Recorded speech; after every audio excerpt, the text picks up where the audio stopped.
some reasons that I've noted that students enjoy attending summer school. The first reason that they do it is so that they can gain credits that they may have missed during the academic year. So for instance, I have a number of students that are in pre-med programs, and the semester that they take organic chemistry, they may decide only to take 3 courses rather than the normal 4 courses during a semester. And then they would make up that extra credits during the summer session. A second reason is that they might do it to accelerate their university credits. For instance, if they wanted to graduate in, say, 3.5 years instead of 4 years, in that case they might take summer school courses.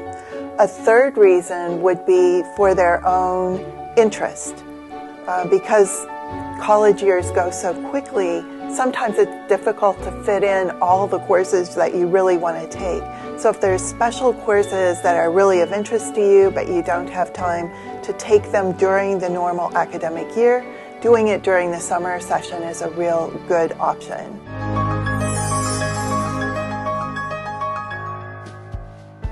Yeah, I mean, they want to help their students quite a lot, but they're very critical in terms of their standards, and it's what makes them so good. I think one of my most unforgettable experiences with SIE is one of my students did not pass the class, and afterwards he sent me 2 emails begging me, telling me he really needed it, that he wasn't going to be able to graduate this year without this class. And I told him, well, look, I mean, my integrity as a professional, really as a teacher representing the program and representing my own university, demands that I treat students really in a way that reflects their accomplishment, their effort. And most students, typically when they hear that, they're very disappointed, and sometimes they can even be upset. Usually you never hear back from them. This student wrote back to me and said, thank you for telling me this. I now highly respect you. This is why American universities are so great. And I think this is really kind of the key to what makes American universities work. There really are rules. You really do have to abide by them. They're not arbitrary rules. And professors really take their responsibilities very seriously.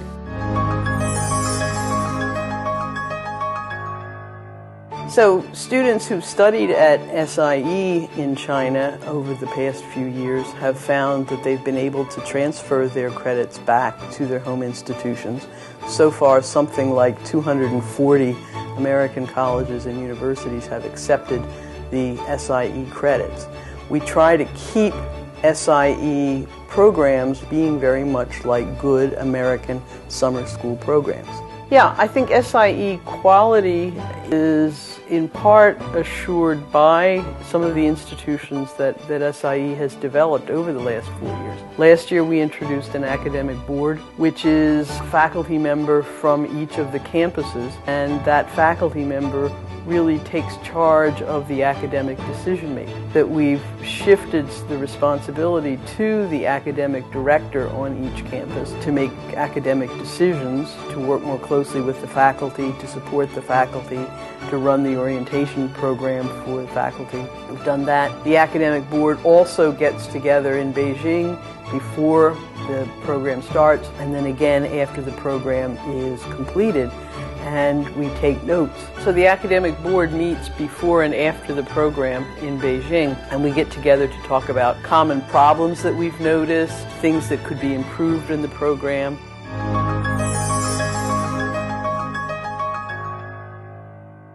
One of the main differences in the ways in which I believe Chinese students learn material versus American students is that they do not question authority or the information of the professor as much as American students tend to do.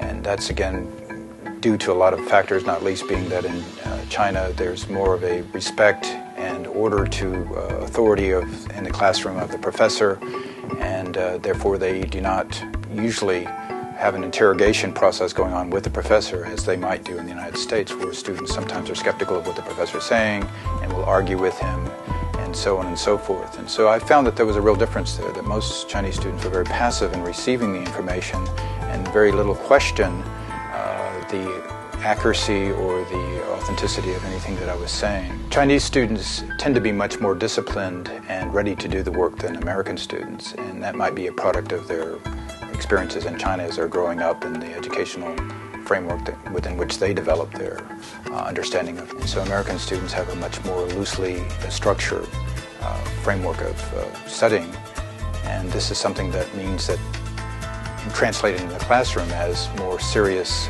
attentiveness and eagerness to listen to what the professor has to say in the classroom.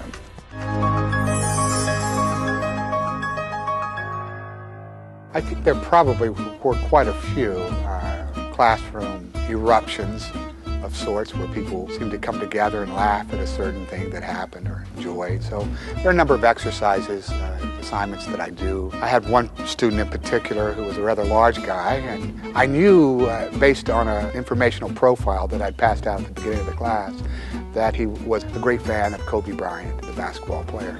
And so he was one of these reluctant students until I figured out a way to make good use of Kobe Bryant in a particular lesson. And once I kind of bridged that conversation with him, he began to warm up. Prior to that, he'd been sitting in the back of the class, not participating very much. But once he realized that I too appreciated Kobe Bryant's abilities, he began to think, well, maybe this theater class was going to be interesting. I ended up bringing him to the front of the class, had him be the center character in a scene that I was working on. And as it turned out, he was remarkably engaging and lively, and the students really grew to appreciate what he was about and what he did.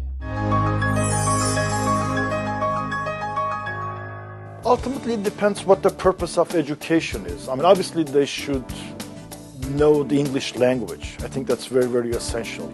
I mean, they don't necessarily have to have mastered the language, but they should know the basics so that when they're writing a paper, they're writing an exam, they should be able to write the exam easily, fluently.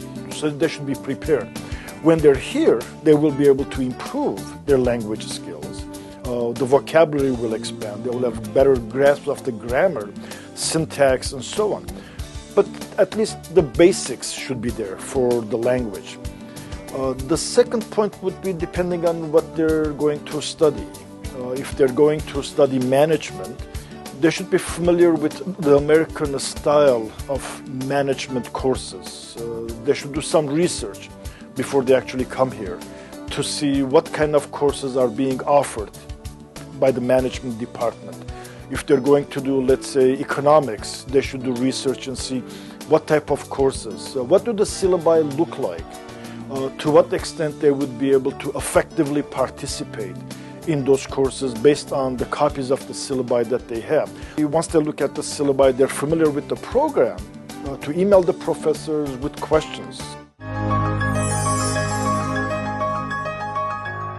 Well, I think what's unique about the Chinese students that I taught, insofar as they were studying in the United States but were able to go home to China for the summer, yet receive the credit hours at the U.S. university and have the possibility of U.S. professors like they would have in the United States teaching there. I think it's a wonderful opportunity. I think it's unique in my understanding of study abroad programs. It allows them some time home, which is very important, to be with family and friends, but also maintain the progress they're making toward their education in the United States.